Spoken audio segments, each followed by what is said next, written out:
آپ صلی اللہ علیہ وسلم کو خوشبو پسند ہے. کیوں؟ اس لیے کہ خوشبو کا اثر دل پہ پڑتا ہے، اور جب خوشبو کا اثر دل پہ پڑے گا تو دل خیر کی طرف مائل ہوتا ہے، طاعت کی لذت حاصل ہوتی ہے، عبادت کا جذبہ پیدا ہوتا ہے. تو نیک آدمی سے اگر آپ کی دوستی ہے تو آپ سمجھیے کہ ایک عطر فروش کے ساتھ آپ کی دوستی ہے، ہر حال میں آپ کو نفع ہوگا. اور برے لوگوں کی دوستی ایسی ہے جیسے کہ لوہار بھٹی پہ جو کام کر رہا ہوتا ہے، جو لوہے کو آگ میں تپاتا ہے، اس کے پاس آپ بیٹھیے، وہ پھونک مارے گا، ایک چنگاری اڑ کے آپ کے کپڑے میں لگے گی، آپ کا کپڑا جل جائے گا، دھوئیں نکلیں گے، آپ کا کپڑا میلا ہو جائے گا. اور اگر یہ دونوں بھی نہیں ہوا تو اس ماحول کی بنیاد پر جو ایک آلودہ فضا بنی ہے، اور اس آلودہ فضا میں جو آپ سانس لیں گے آپ کے پھیپھڑے خراب ہوں گے. یہ برا دوست ہے. برے دوست کے ساتھ آپ رہیں گے، کبھی آپ کو وہ بیڑی پینے کے لیے کہے گا، کبھی آپ کو سگریٹ ہدیے میں دے دے گا، کبھی کوئی نشہ کی چیز آپ کو ہدیے میں دے دے گا. آپ کی ایک چیز کی عادت نہیں ہے، آپ کا وہ برا دوست آپ کو اس برائی کے راستے پہ ڈال دے گا. اور کسی گندے کام میں جا رہا ہے، کسی غلط کام میں جا رہا ہے، آپ کو اپنے ساتھ لے جائے گا. کسی جرم میں جا رہا ہے، آپ کو اپنے ساتھ لے جائے گا اور آپ کو اپنے جرم میں شریک کر دے گا. لیکن نیک دوست، کوئی دینی اجتماع ہو رہا ہے وہاں جانے کے لیے کہے گا، نماز کے لیے آ رہا ہے وہ آپ کو نماز کے لیے لے کر کے آئے گا، دعائیں کرے گا تو آپ کو اپنی دعاؤں میں شامل کرے گا. پہلا فائدہ کونوا مع الصادقین کا یہ ہے کہ آپ کو اچھے لوگوں کی صحبت ملے گی.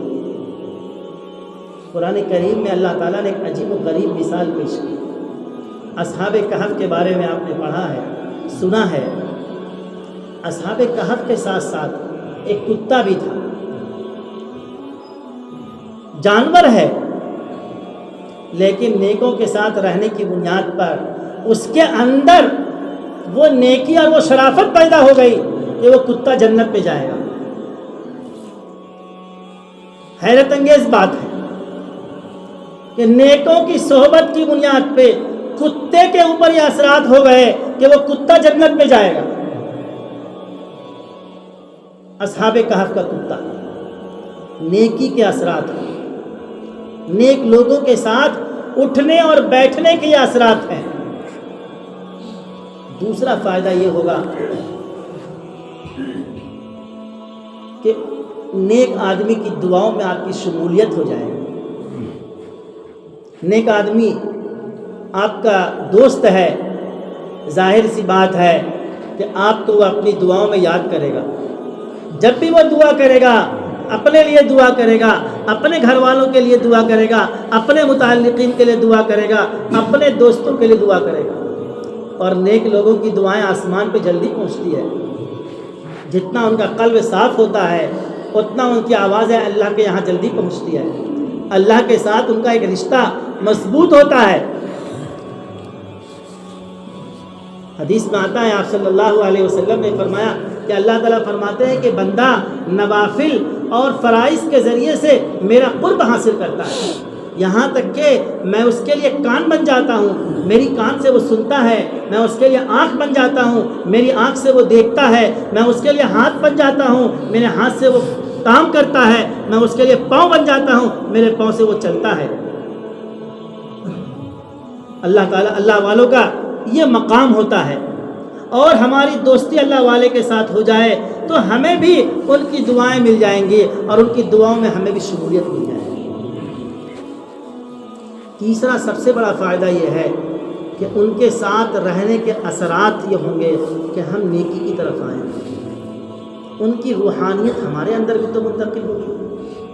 جو رشتہ ان کا اللہ کے ساتھ ہوا ہے اور اس رشتے کی بنیاد پر جو ان کے اندر نورانیت پیدا ہوئی ہے، جو ان کے اندر روحانیت پیدا ہوئی ہے، یہ نورانیت اور یہ روحانیت ہماری طرف بھی منتقل ہوگی، اور ان کے بدلے میں ہمارا بھی قلب و نگاہ، ہمارا بھی قلب و جگر معطر ہوگا، منور ہوگا، اس میں بھی روحانیت پیدا ہوگی۔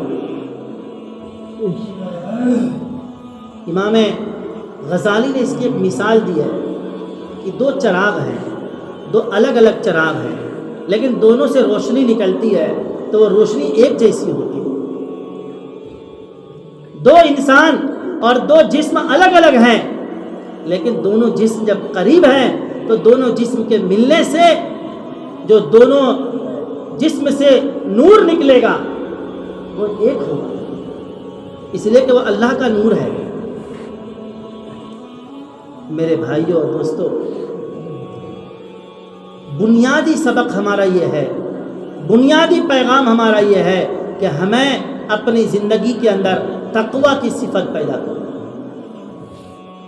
یہ اس بات کا آپ عزم کریں کہ ہم اپنے اندر تقویٰ پیدا کریں، جس راستے سے بھی تقویٰ پیدا ہو جائے، نیکوں کی صحبت سے، قرآن کی تلاوت سے، کتابوں کے پڑھنے سے، جس راستے سے بھی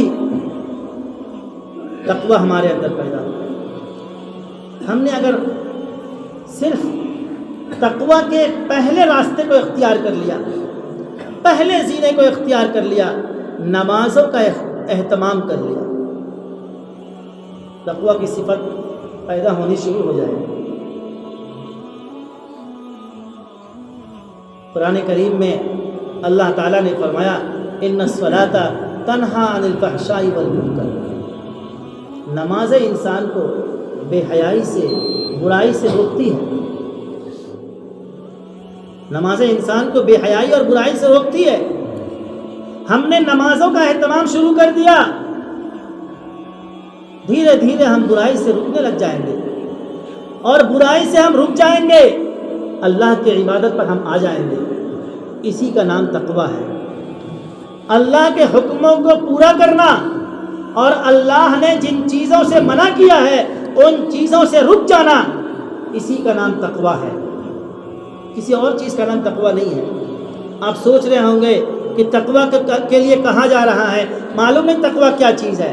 اتنا سا ہے کہ اللہ کے حکموں کو پورا کرنا ہے، نمازیں پڑھنی ہے، روزہ رکھنا ہے، زکوٰۃ دینی ہے، حج کرنا ہے، جو دیگر اللہ کے احکامات ہیں اسے بجا لانا ہے، برائی نہیں کرنی ہے، زنا نہیں کرنا ہے، چوری نہیں کرنا ہے، غیبت نہیں کرنی ہے، شراب نہیں پینی ہے، جھوٹ نہیں بولنا ہے، ایک دوسرے کو تکلیف نہیں پہنچانی ہے، اس کا نام تقویٰ ہے۔ یہ عزم کیجئے کہ انشاءاللہ ہم اپنی زندگی کے اندر تقویٰ کی صفت پیدا کریں گے بھائی انشاءاللہ۔ اگر ہم نے یہ عزم کیا، یہ ارادہ کیا، اور اس عزم و ارادے کے ساتھ ہم نے آج سے اپنی نمازوں کا اہتمام شروع کیا تو میرا بیٹھنا کامیاب ہو جائے گا، میرا آپ کے درمیان آنا کامیاب ہو جائے گا، آپ کے سامنے جو باتیں ہم نے کی ہیں وہ ہماری کامیاب ہو جائیں گی۔ آپ حضرات ان باتوں پر عمل کریں گے، یہ میرے لیے ذخیرہ ہو جائے گا، میرے لیے بھی آخرت کا ایک سرمایہ ہو جائے گا۔ اللہ تعالیٰ ہم سب کو عمل کی توفیق نصیب فرمائے۔ وآخر دعوانا ان الحمد للہ رب العالمین۔